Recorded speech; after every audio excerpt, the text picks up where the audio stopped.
Hi, this is Discussing Games, and in this episode of Worth Discussing, I will analyse the usage of movement, and more specifically momentum, in the 2D pixel art Roguevania, Dead Cells.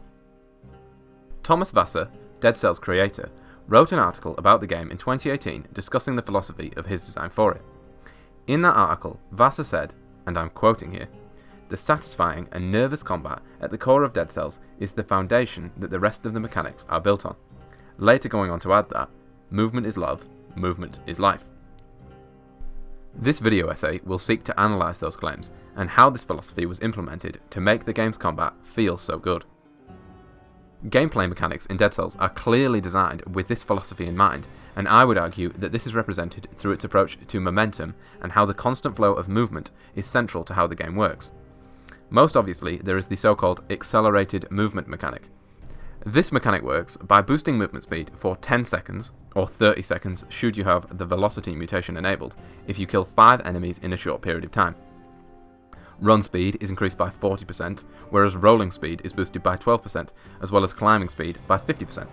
Should the player kill an enemy during this 10 seconds, then the buff will reset, and the effect of this is that not only are players rewarded for quickly killing enemies in succession, but equally they are incentivized to continuously do so in order to maintain this speed boost.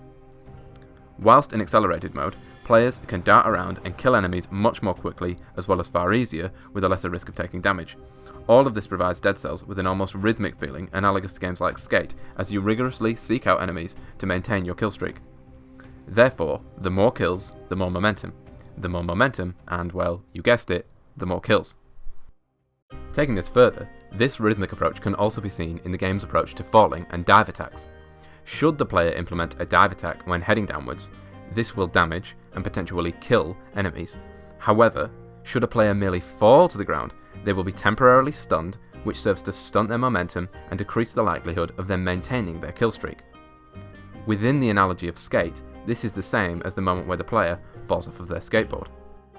As if these two mechanics weren't enough, Dead Cells has 3 more key mechanics that build and maintain momentum. Firstly, the rally effect, implemented in games like Bloodborne, provides the player a chance to recoup any lost health for a brief window after the enemy has damaged them. The function of rally is to ensure that players are not overly punished for mistakes, because inevitably, as momentum builds, the probability of a mistake increases. Rally ensures that this does not damage the maintenance of momentum and encourages the player to be aggressive towards enemies. This mechanic was very highly regarded in Bloodborne, and its usage in Dead Cells builds off of that framework by fitting it into the momentum-oriented style of Dead Cells' gameplay. Alongside this, we have Breach. This occurs when the player does a sufficient amount of damage to enemies and will interrupt their attack and leave them stunned for 1.4 seconds. This mechanic guarantees that the player will not be interrupted whilst assaulting the enemy, so long as they are capable of doing sufficient damage. Once players reach this threshold on any given level, they can very quickly become almost unstoppable, slicing through enemies like a hot knife through butter, and yet again, this fits perfectly with the style of gameplay that the game's creator was seeking to implement. The philosophy is that regardless of obstacles, movement should continue. Lastly, there is the aptly named sudden death prevention.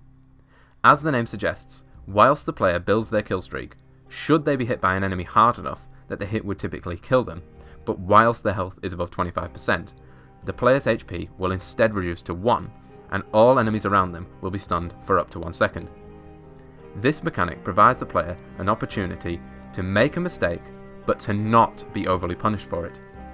However, it does not lean too far the other way, as it places a threshold on where the player's health must be, so it does not allow them to be either reckless nor careless. This is an excellent bit of game design and fits perfectly with a fast-paced game like Dead Cells, where mistakes can occur in the blink of an eye. It also ensures that speed does not precipitate failure. Overarchingly then, in terms of moment-to-moment gameplay, as Wasser suggests, momentum is the central guiding thesis to the game's design, in that all of the mechanics that surround movement in the game work to allow it to continue and to guarantee that the player can build momentum and quickly burn through levels. However, momentum is not only encouraged in the moment-to-moment gameplay of Dead Cells, but it also occurs in many other ways. By virtue of Dead Cells being a roguelite, the game incorporates permadeath.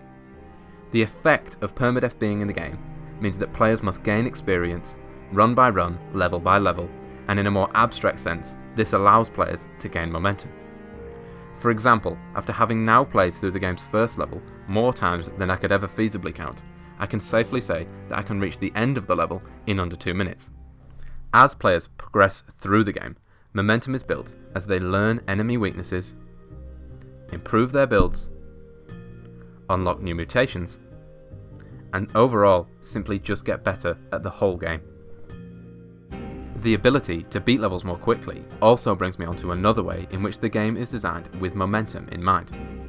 That piece of design is what I would call the game's minute rooms, which occur in between many levels, and they allow the player to enter only should they beat the level in under a certain time frame. If they do so, they will then be rewarded with swaths of gold, cells, and a weapon of their choice.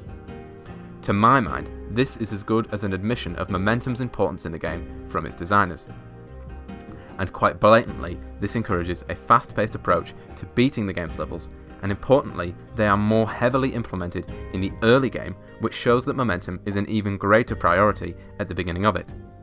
The reason for this design choice is due to the fact that as players progress, quickly burning through the early levels of the game becomes far more important, because players will be eager to dismiss with the same old and reach the late game challenges. As you continue run after run, the game becomes easier, and further progression into the depths of Dead Cells' many dungeons and areas becomes increasingly realistic. Spending cells enables you to unlock permanent upgrades for your character, such as an improved health flask or a gold sack that spawns at the beginning of every new run. The Metroid-esque elements of the game provide the player with a permanent upgrade to increase ease of usage and unlock new areas throughout the game's randomly generated levels. Through this approach to game design, Dead Cells manages to very cleverly mitigate the frustration that many may have with roguelike games of having to start at square one at the beginning of every new run. On top of this, the weapon design follows suit. Many weapons are momentum based, such as quick weapons like the twin swords and whips, and even weapons which on their face seem contrary to this approach, such as the broadsword, do incentivize momentum due to its second and third critical hits. Here, the momentum does not come from quick hits, but rather from very powerful ones. Gathering gold also allows you to buy better weapons that have increased attack power, as well as to upgrade those that you already have to plus versions. Further, new mutations will often increase brutality, meaning enemies will die faster, you will gather more items and gold, creating a vicious circle with momentum as the driving force of progression. For example, the combo mutation will increase base damage by 15% for 8 seconds after you have killed an enemy. This encourages, as the name suggests, combo kills, which is clearly a momentum-based mechanic and brings me back to that skate analogy from earlier in the video. This mutation can also work alongside others such as Frenzy and Berserker to incentivize you to cut through tens of enemies as quickly as possible to achieve both immunity but also increased attack power.